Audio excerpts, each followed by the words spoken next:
कितने वर्जन आए हैं पलक मुच्छाल के? पलक मुच्छड़।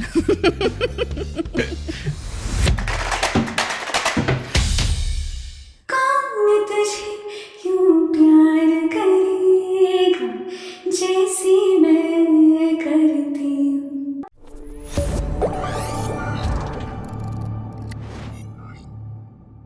कितने वर्जन आए हैं पलक मुच्छाल के? अनगिनत। जैसे सबसे फनी वाले क्या थे? You really want me to tell you? हाँ पलक मुच्छड़।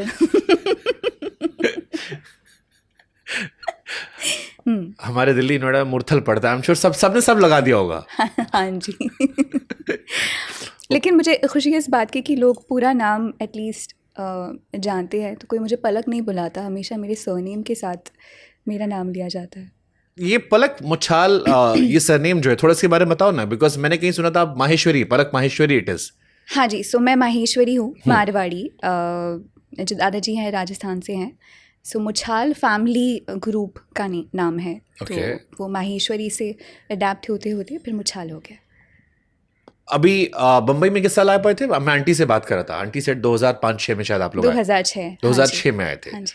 2006 से 19 साल बाद आज पलक एक बहुत फेमस सिंगर है। हमने सुना 2 साल की उम्र 4 साल की उम्र से आपने गाना शुरू कर दिया था। हाँ जी। आपकी फैमिली में कोई सिंगर है? कोई भी नहीं, दूर दूर तक नहीं। आंटी में कौन कौन सा टैलेंट है? मम्मा आई थिंक म्यूजिक के अलावा सारे टैलेंट्स हैं। मम्मा इज अमेजिंग।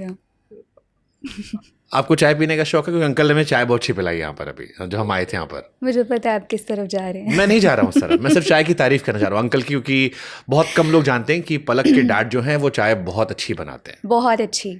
और बहुत सारे लोग स्पेशली घर आते हैं चाय पीने के लिए, वो भी पापा के हाथ की। सिर्फ डैड के हाथ की। हाँ जी। और फिर आंटी ये कह देती हैं कि जाते वक्त कि पलक की चाय के बारे में डिस्कस मत करना ऑन एयर। आप भी चाय प्रेमी हैं, तो बहुत आप ज़्यादा। रिलेट करेंगे मेरी आदत से।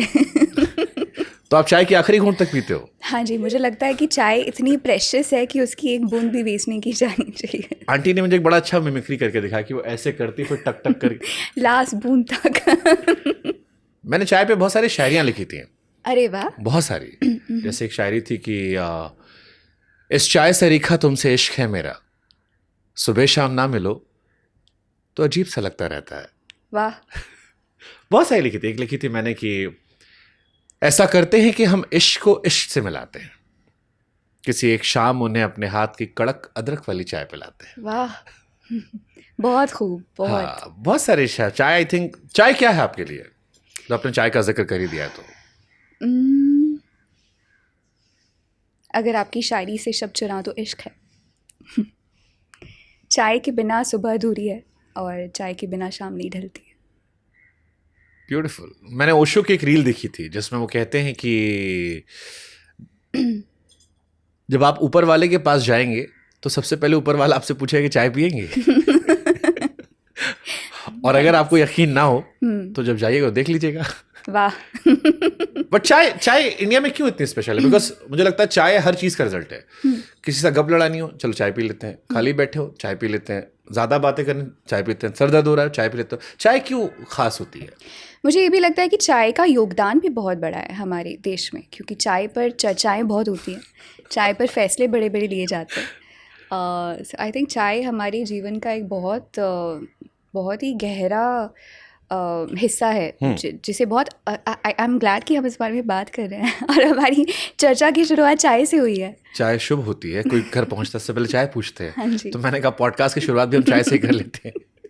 पर मैंने कभी इतनी बात की नहीं है मेरी जो चाय के प्रति जो मेरा प्रेम है उसके बारे में। I think it's the first time I am talking about. Palak को अगर अपनी बेस्ट चाय रेसिपी बतानी हो, कैसी चाय सबसे अच्छी होती है? सो मारवाड़ी घरों में यूजुअली जो लड़की है उसकी जो ट्रेनिंग होती है गृहिणी बनने की, वो बहुत पहले से शुरू हो जाती है। और मैं एक मारवाड़ी फैमिली से आती हूँ, सो जो पहली चीज़ सिखाई जाती है वो चाय बनाना, क्योंकि आपको आगे जाकर चाय पिलानी होती है। तो सबसे पहले मुझे चाय बनाना सिखाया गया। सो मुझे चाय में आंटी का अच्छा अंकल से काम चला लिया।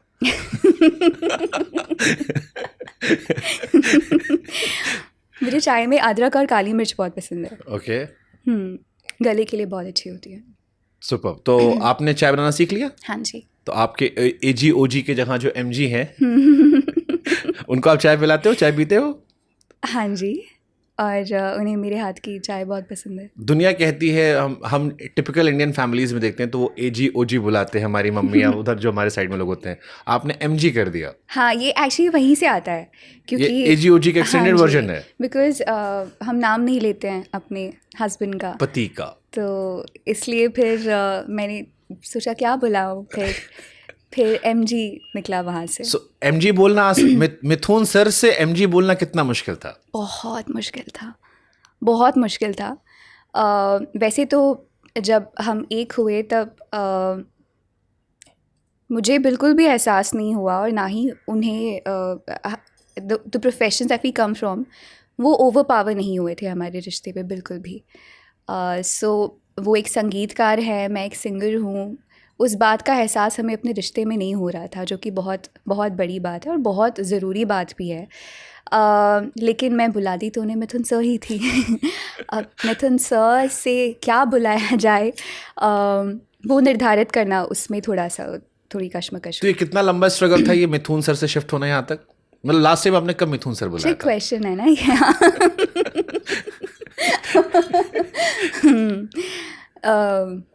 आई थिंक लॉकडाउन तक मिथुन सर बुलाया। अच्छा, मैंने उनसे पूछा था कि आपको पलक में क्या अच्छा लगा, गाना अच्छा लगा, घुंघराले बाल अच्छे लगे?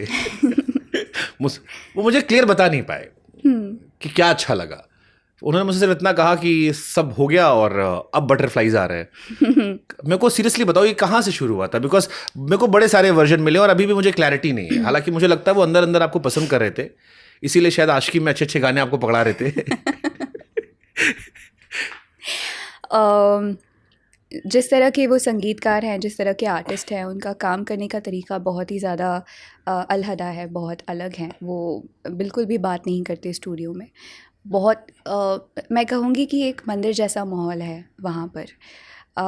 मैं भी एज अ प्रोफेशनल बहुत ही ज़्यादा सीरियस हूँ। मैं स्टूडियो में जाकर बात नहीं करती हूँ, सिर्फ गाना गाती हूँ और वहाँ से निकल जाती हूँ। सो इस मामले में हम बहुत ही सिमिलर रहे हैं।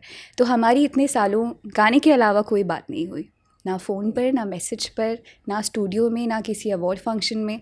हम सिर्फ मिले, काम की बात हुई और एग्ज़िट। लेकिन कुछ सालों पहले थोड़ी बहुत बातचीत हुई और फिर उन्होंने प्रस्ताव। ब्लशिंग अपने पति के बारे में आप बात कर रहे हो।